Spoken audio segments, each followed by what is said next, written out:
With the state of the world and my crippling anxiety about experiencing late-term capitalism, I'd like to talk about something that I actually feel like I have a voice in. Hello everyone, my name is Kay, and I stream and make content on the internet, albeit not very often. However, if I could breathe, eat, and sleep the internet, I would end up like that one guy from that one movie who apparently is not Ansel Elgort. I swear for the whole movie I thought that was. Because I feel like I have authority and a god complex big enough to rival Adin Ross's, I thought today we would take on his new streaming platform, Kick.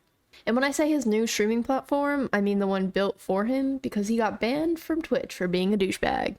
Because I'm chronically online and have been since the prehistoric ages of Tumblr, I've seen the success and failures of many streaming platforms. Take Mixer, for example. With many controversies surrounding Twitch and YouTube, the two biggest streaming platforms at the moment, it's no wonder streamers are always trying their hand at making a streaming platform tailored specifically for their content. And that's kind of what Kick is. The only difference is that this one was projected to succeed because it was backed by money from TrainwrecksTV. Now, when I first saw that Trainwreck, I don't really know, I don't follow him and I don't care, was making a streaming platform, every red flag in existence started waving in my head. Train's online track record, or his digital footprint, is not all that squeaky clean. It's actually kind of really dirty. Plus, he really just gives me the ick. So does Corrina Kopf, who's also on the platform after losing her ability to make millies by promoting gambling on Twitch.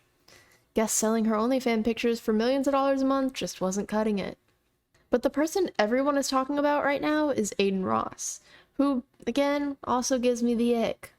Adin is the face of Kick, which was a terrible idea, because like I said before, he was banned from Twitch for just being a dickhead. I actually don't know if I can say that on YouTube. He was banned from Twitch for just being an asshole. It's no better. And it looks like he's carried that over to his new platform. I recently saw a clip of him on Twitter mocking a teacher for explaining how pronouns work. I've also heard that he showed literal porn on stream, and he recently also just copyright streamed the Super Bowl, which is definitely illegal. That has to be against Kick's terms of service, right? Oh wait, I actually don't think they have any. To be honest, Kick feels like a site where all the horrific Twitch streamers go to get around a Twitch ban. Kind of like the wild wild west of streaming services. Despite my shit talking, Kick does have TOS, but I don't know how strictly they're enforcing them due to me not having streamed or been on Kick in any capacity. I've heard rumor of some bullying and blatant phobia, like homophobia, transphobia. Trying to think of all the phobias. Misogyny is in there. Not technically a phobia, but, you know, one of the bad ones. But I've heard all of these things from strangers coming into people's chats. But this is, again, just hearsay from the internet. However, there is a mass of people who all have the same feeling of unease regarding this new streaming platform. Why is that? Why do we think that is? This is a rhetorical question, I'm about to answer it. Going back to the face of the platform, look at all the high-profile people Kick is recruiting and learn just a little bit about their online history. I am gonna do the briefest, most asshole recap I can. Going back to... oh shit. Adin Ross, already mentioned. Corrina Kopf was friends with David Dobrik, bullied Pokimane, really enough said there. XQC is questionable at best.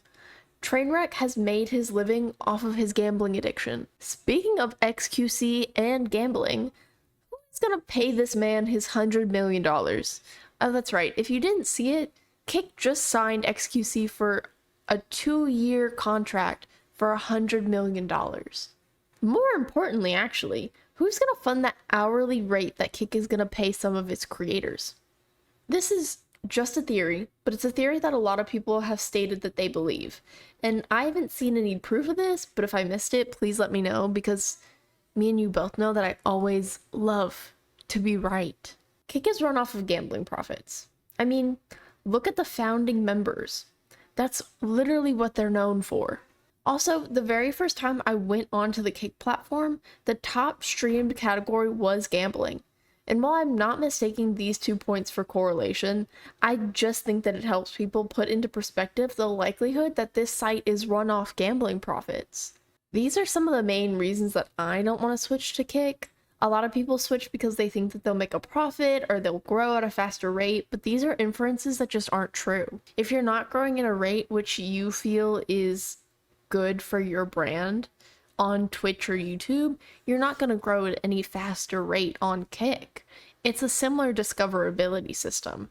Also, just in general, I think a lot of people don't want to switch because they know Twitch. Twitch is a familiar space, and while it has its own problems, people understand what the problems are on Twitch, and they know how to navigate and toe the line of streaming on that platform. The same goes for YouTube. Nobody knows what it's actually like to stream on Kick, or whether or not terms of service are going to be enforced. Therefore, possibly making people's communities targets to this different kind of hatred that's already on the platform. So while Twitch and YouTube are monsters all on their own, I'm gonna stick with what I know and leave Kick to do its own thing.